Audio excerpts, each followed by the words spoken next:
नमस्कार।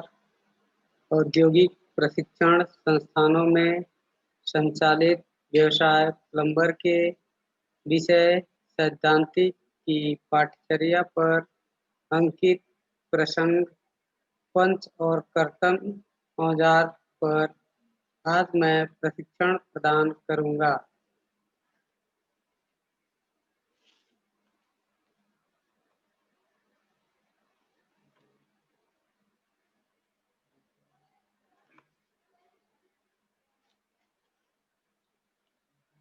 सारांश सारांश परिचय, पंच के प्रकार, सावधानियां, कर्तन औजार। रेती के निम्नलिखित भाग होते हैं। रेती का वर्गीकरण, सावधानियां के बारे में विस्तृत जानकारी प्रदान करूंगा।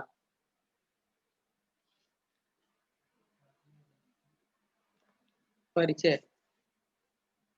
अब परिचय क्या होता है, पंच के बारे में जान लेते हैं।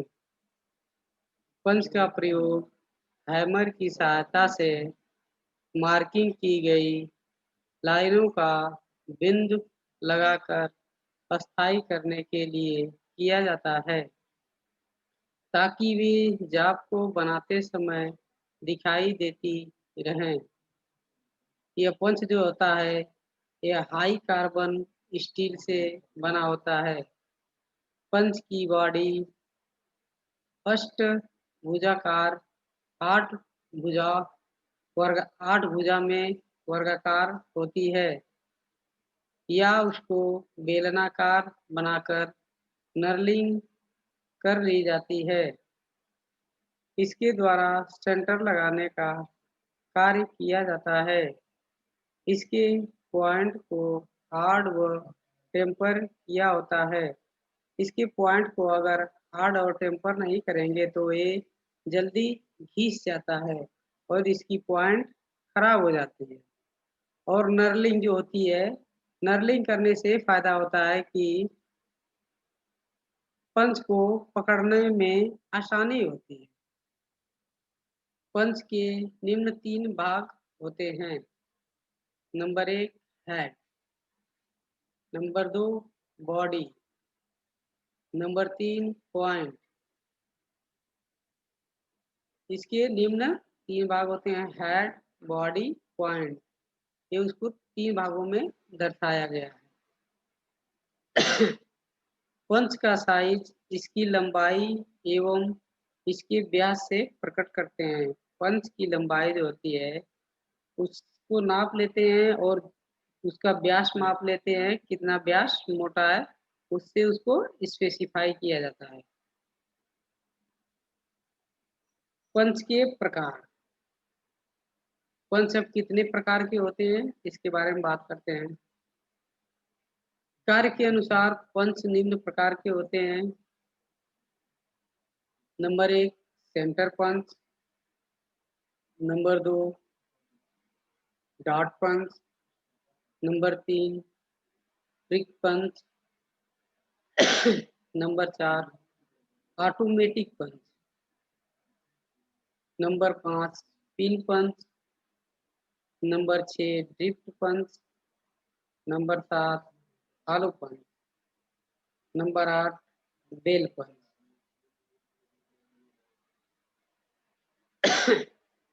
अब अब सेंटर पंच के बारे में विस्तृत जानकारी आप लोगों को देते हैं। सेंटर पंच। सेंटर पंच लगभग 125 मिलीमीटर लंबे तथा 4 मिलीमीटर से 12 मिलीमीटर तक मोटे होते हैं। इसकी लंबाई 125 मिलीमीटर होती है और इसकी व्यास जो होती है 4 मिलीमीटर से लेके 12 मिलीमीटर तक होती है। सेंटर पंच का प्रयोग धातुओं में छेद करने से पहले उस छेद के लिए केंद्र बिंदु लगाने तथा गोल छड़ों को मशीन पर खरादने से पहले सेंटरिंग करने के लिए इनके किनारों पर गहरे केंद्र बिंदु लगाने के लिए किया जाता है। इसके पॉइंट का कोण 90 अंश होता है। इसको पकड़ने के लिए बीच के भाग को नर्ल किया जाता है। नर्ल इसलिए किया जाता है ताकि पंच को पकड़ने में आसानी रहे। उस पे खांचे कटे होते हैं, 2 साइड से खांचे कटे होते हैं, उसी को नर्ल कहा जाता है। अगला पंच है डार्ट पंच।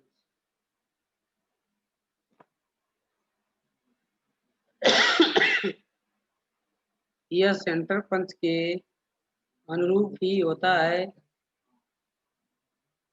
परंतु इसके पॉइंट का कोण 60 अंश होता है। दोनों पंचों में ये फर्क होता है कि इसका पॉइंट कोण 60 अंश होता है और सेंटर का 90 अंश होता है। इसका प्रयोग स्क्राइबर द्वारा लगाई गई लाइनों को पक्का करने के लिए किया जाता है।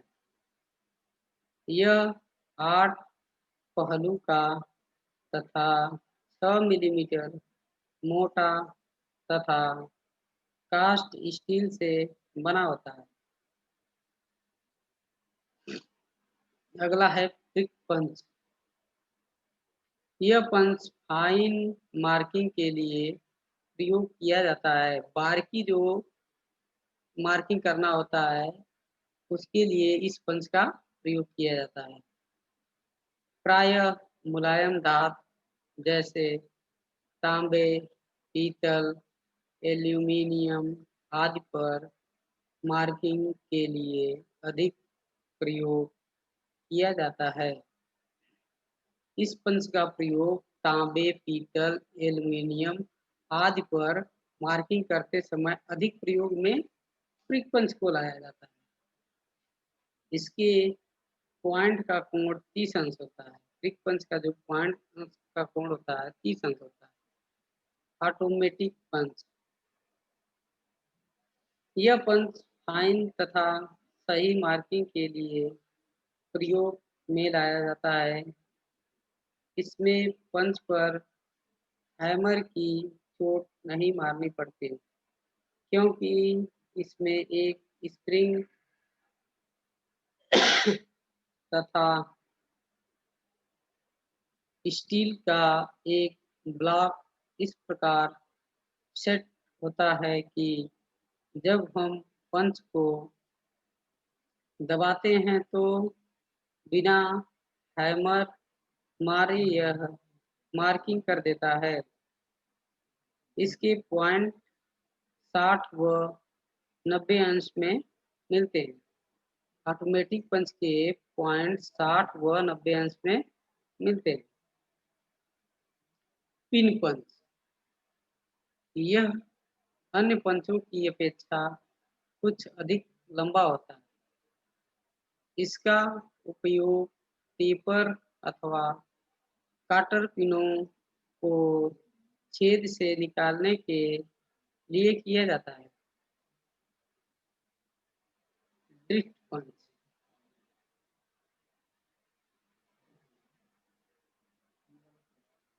यह पंच भी पिन पंच जैसा ही होता है, परंतु इसके निचले सिरे पर फ्लैट, गोल, वर्गाकार या अंडाकार सतह होती है। इसका प्रयोग होल को फिनिश करने के लिए किया जाता है। ड्रिफ्ट पंच के द्वारा जब हम ड्रिल से होल कर लेते हैं तो शुद्ध साइज में नहीं होता है। उसको सही साइज में करने के लिए ड्रिफ्ट पंच का भी प्रयोग कर सकते हैं। Hollow punch. इस पंच का प्रयोग मुलायम शीट में छेद करने के लिए किया जाता है। हालो पंच के द्वारा मुलायम शीट जैसे हुआ रेगजीन का या पतली शीट कोई हुई, उसमें हालो पंच के द्वारा हम होल कर सकते हैं। जैसे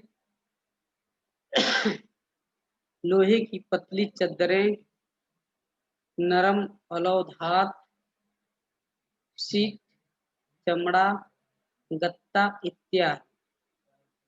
अगर नर्म रहेगा तभी उसमें कर सकते हैं। अगर हार्ड लोहा या हार्ड किसी वस्तु पर करना रहेगा तो पंच के जो कटिंग एज होते हैं वो खराब हो सकते हैं या खराब हो जाते हैं। ये पंच अंदर से खोखले तथा छेद के अनुसार कई साइजों में मिलते हैं। हालो पंच साइज के अनुसार अलग-अलग भी मिलते हैं। होल करने के लिए छोटा करना है या बड़ा करना है उसके अनुसार पंच कई साइजों में मिलते हैं, उसका हम चुनाव करते हैं कार्यानुसार। बेल पंच, यह पंच गोल रॉड के सेंटर निकालने का या मार्क करने के लिए प्रयोग किया जाता है। कोई भी गोल रॉड हुआ उसका सेंटर ज्ञात करने के लिए बेल पंच का प्रयोग करते हैं हम अधिकतर। इसके आगे का भाग घंटीनुमा तथा इनके घेरे पर इनका साइज निर्भर करता है। इनके बीचों-बीच एक पंच लगा होता है, जिसे एक स्प्रिंग पीछे से धकेल कर रखती है, वो फ़ोर्स करती है। सावधानियाँ, पंच के बारे में अब हमें क्या-क्या सावधानियाँ बरतनी चाहिए, उसको अब बताते हैं। पंच से संबंधित सावधानियाँ निम्न प्रकार हैं। नंबर 1, पंच का पॉइंट तेज धार वाला तथा नुकीला होना चाहिए। पंच का पॉइंट तेज धार वाला तथा नुकीला होना चाहिए। अगर उसकी पॉइंट तेज नहीं होगी, नुकीला नहीं होगा, तो वो मार्किंग क्रिया नहीं करेगा या उस पे निशान जिस सीट पे लगा रहे हैं, वो नहीं लगा पाएगा।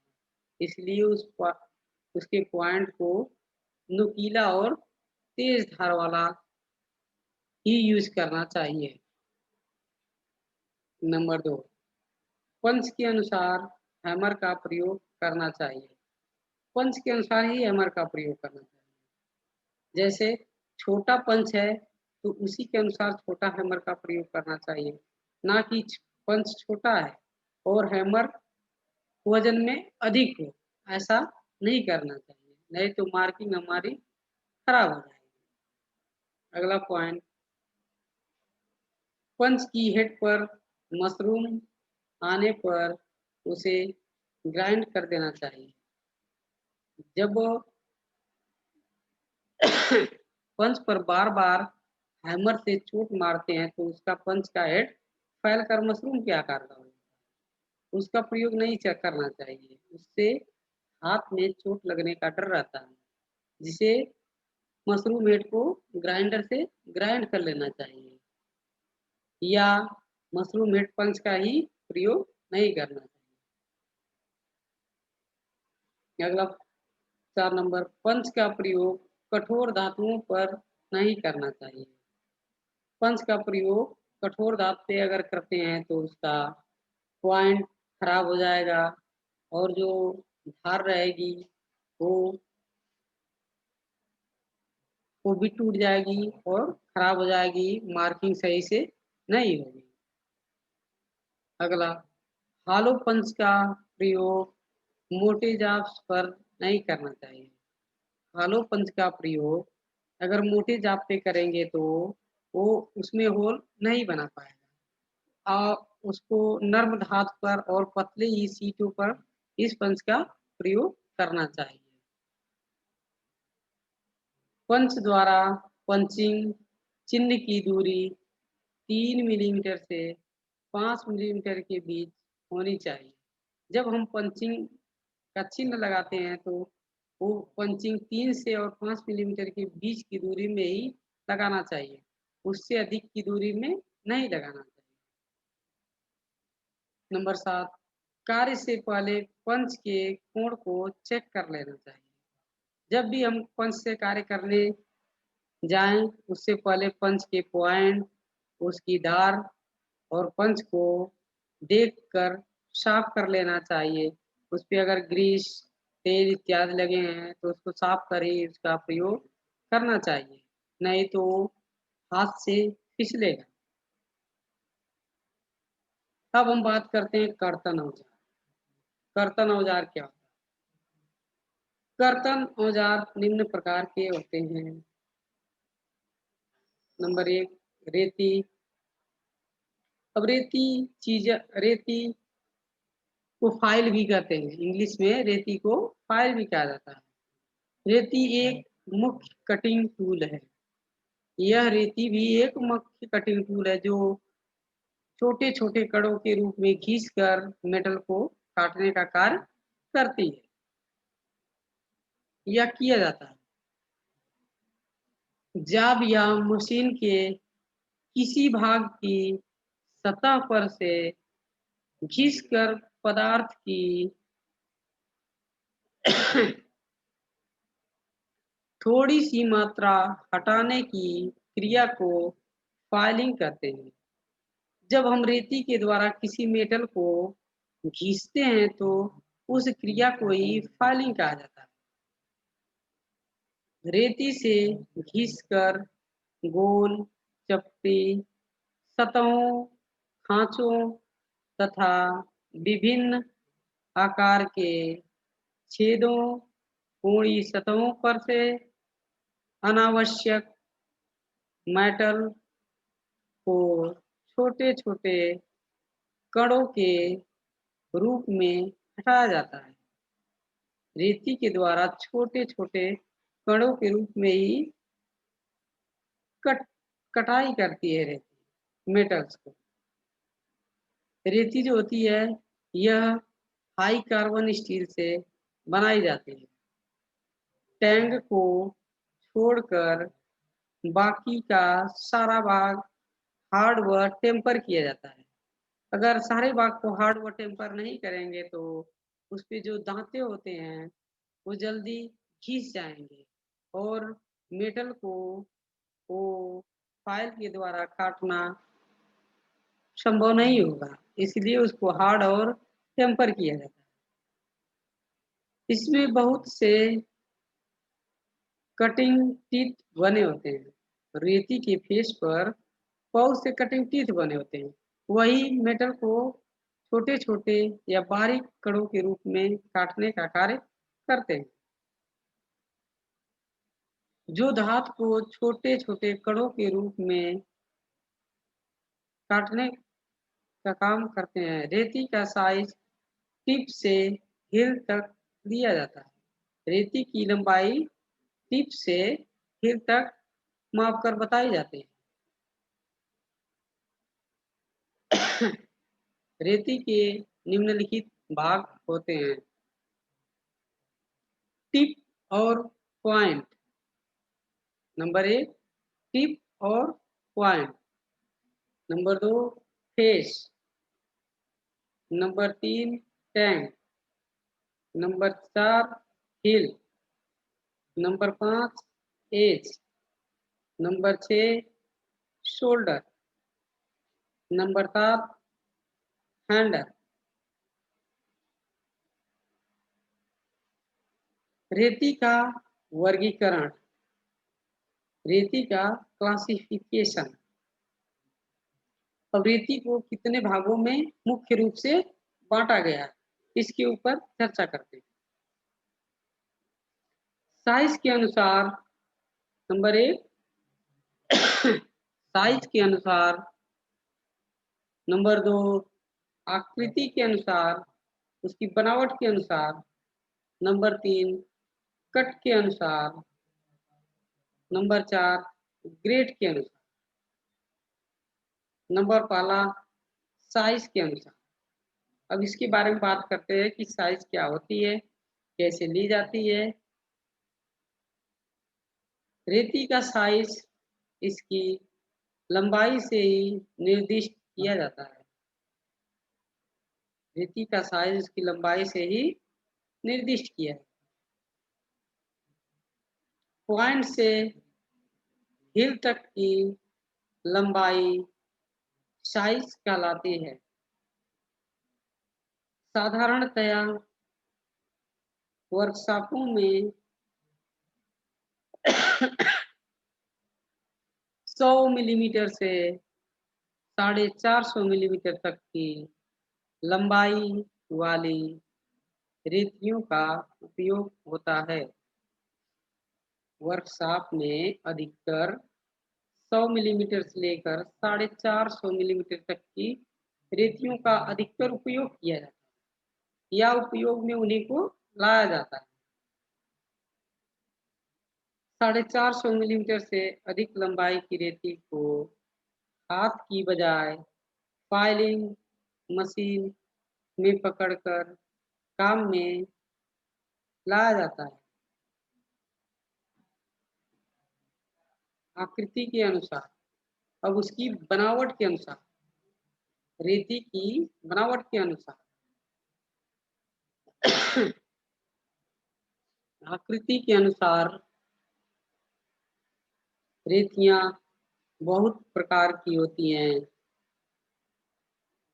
प्रायः 7 प्रकार की रेतियां अधिक प्रयोग में ली जाती हैं, जो कि निम्नानुसार है। फ्लैट रेती, यह रेती आयताकार क्रॉस सेक्शन की होती है। चौड़ाई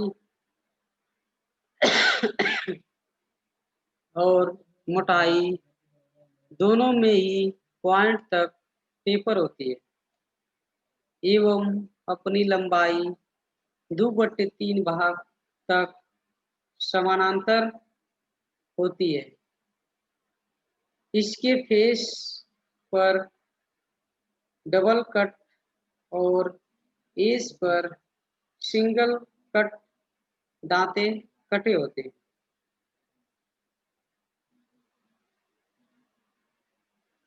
हाफ राउंड रेती, हाफ राउंड रेती, यह रेती एक तरफ से चपटी तथा दूसरी ओर से अर्धगोल होती है। इस पर भी डबल दांते कटे होते हैं। दो तरफ से उसके फेस पे दांते कटे होते हैं।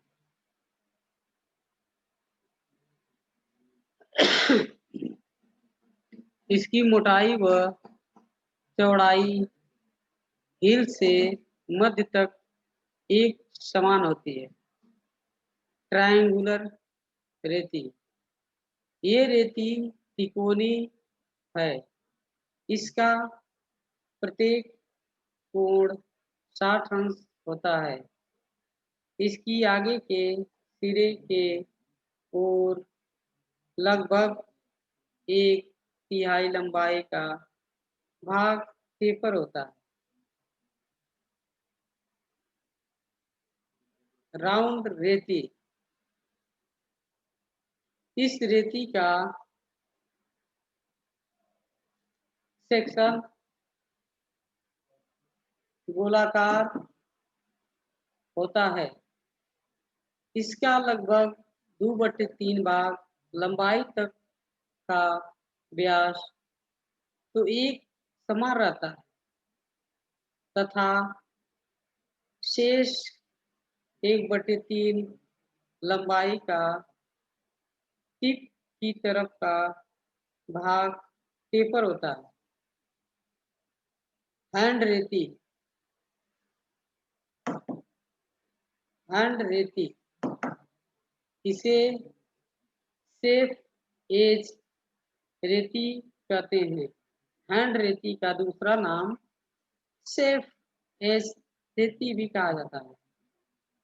यह चौड़ाई में समानांतर होती है अगला है चौकोर रेती। इस रेती को चौरस रेती भी कहते हैं। चौकोर रेती को चौरस रेती भी कहते हैं। नाइफ एज रेती, चाकू की एज की रेती। यह रेती आकार में चाकू के ब्लेड जैसी होती है, जिसकी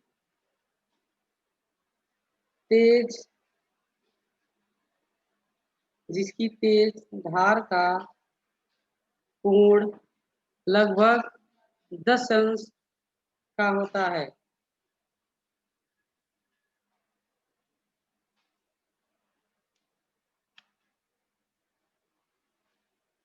कट के अनुसार दांतों के कट के अनुसार रेतियां निम्न प्रकार की होती हैं।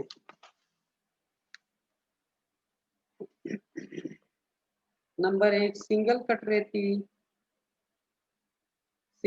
रेती। नंबर 2 डबल कट रेती। नंबर 3 रास्प कट रेती। नंबर 4 कर्व्ड कट रेती। नंबर 5 स्पाइरल कट रेती। अब हम सिंगल कट रेती के बारे में आप लोगों को विस्तृत जानकारी देने जा रहे हैं, जिसे ध्यान से सुनिए। सिंगल कट रेती, इस रेती के फेस पर एक ही दिशा में दांते कटे होते हैं। सिंगल कट रेती के फेस पर एक ही दिशा में दांते कटे होते हैं। ये दांते फेस की केंद्र रेखा से 60 अंश का कोण बनाते हैं। इन रेतियों का उपयोग विशेष रूप से कठोर धातु को रेतने एवं तेज औजारों की धार बनाने के लिए किया जाता है। अब है डबल कट रेती। डबल कट रेती के बारे में विस्तृत जानकारी देते हैं आप लोगों को। इस रेती के फेस पर दांतों का एक सेट सिंगल कट रेती की तरह ही होता है तथा दूसरा सेट पहली रेखाओं की विकर्ण की दिशा में काटता है। पहले सेट के दांते केंद्र रेखा से 60 अंश का तथा दूसरे सेट की समांतर रेखाएं 75 से 80 अंश का कोण फेस की केंद्र रेखा के साथ बनाती है। अब है राष्ट्रकट रेती। राष्ट्रकट रेती के बारे में बात करते हैं। इस प्रकार की रेती के फेस पर दांते आपस में जुड़े हुए नहीं होते हैं। इन दांतों को रेती की सतह पर पंच की सहायता से उभार कर बनाया जाता है। अब है कर्व कट रेती। इस रेती पर कर्व दांते कटे होते हैं। इसका उपयोग लकड़ी, फाइबर, घोड़ों के खुरों एवं जूतों को रेतने के लिए किया जाता है। अब वही स्पाइरल कट रेती। इस प्रकार की रेती के गोल एवं इसका प्रयोग गोल एवं अर्धगोल साइडों पर चूड़ी की तरह ग्रूव कटी होती है। इसका उपयोग भी मुलायम धातुओं पर कटे छिद्र आदि को फिनिश करने के लिए किया जाता है।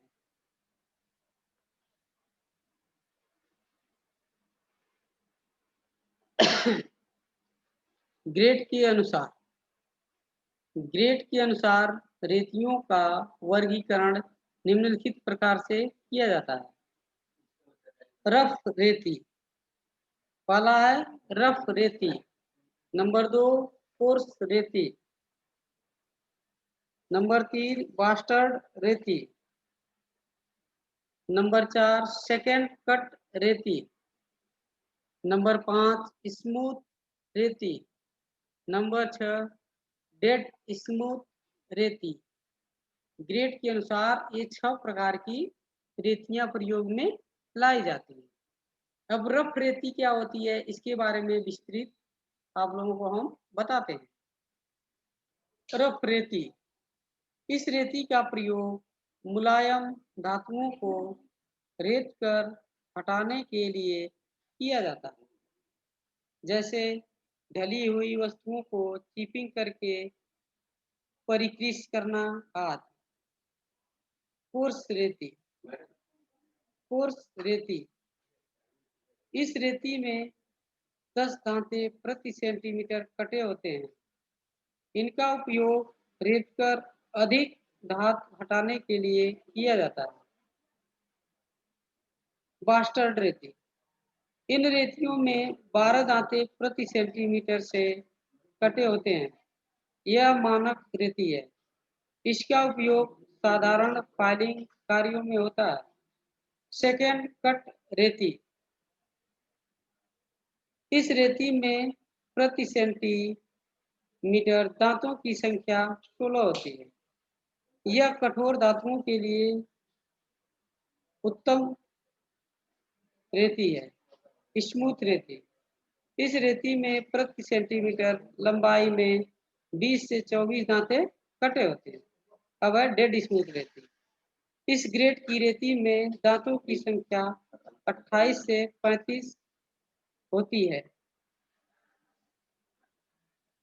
सावधानियां, फाइलिंग से संबंधित सावधानियां निम्न प्रकार हैं। नंबर 1, कार्य के अनुसार रेती का चुनाव करना चाहिए। नंबर 2, रेती की लंबाई के अनुसार ही रेती हैंडल लगा होना चाहिए। नंबर 3, बिना हैंडल की रेती का प्रयोग नहीं करना चाहिए। नंबर 4, रेती को हैमर की तरह प्रयोग नहीं करना चाहिए। 5, रेती को तेज नहीं चलाकर इसकी स्ट्रोक 35 से 40 45 प्रति मिनट पर ही चलाना चाहिए। नंबर 6, फाइलिंग के समय पीलिंग होने पर रेती कार्ड का प्रयोग करना चाहिए। नंबर 7, रेती का प्रयोग पेचकस के रूप में नहीं करना चाहिए। नंबर 8, रेती को मापी यंत्रों से दूर रखना चाहिए। नंबर 9, जाब या रेती पर तेल या ग्रीस आदि नहीं लगे होने चाहिए। नंबर 10, काम शुरू करने से पूर्व व बाद में रेती को साफ करके रखना चाहिए। आज मैंने पंच और कर्तन औजार के बारे में विस्तृत जानकारी आप लोगों को प्रदान किया। आशा करता हूँ कि परीक्षा एवं आप लोगों के नॉलेज के लिए उपयोगी साबित हो। इसी के साथ धन्यवाद।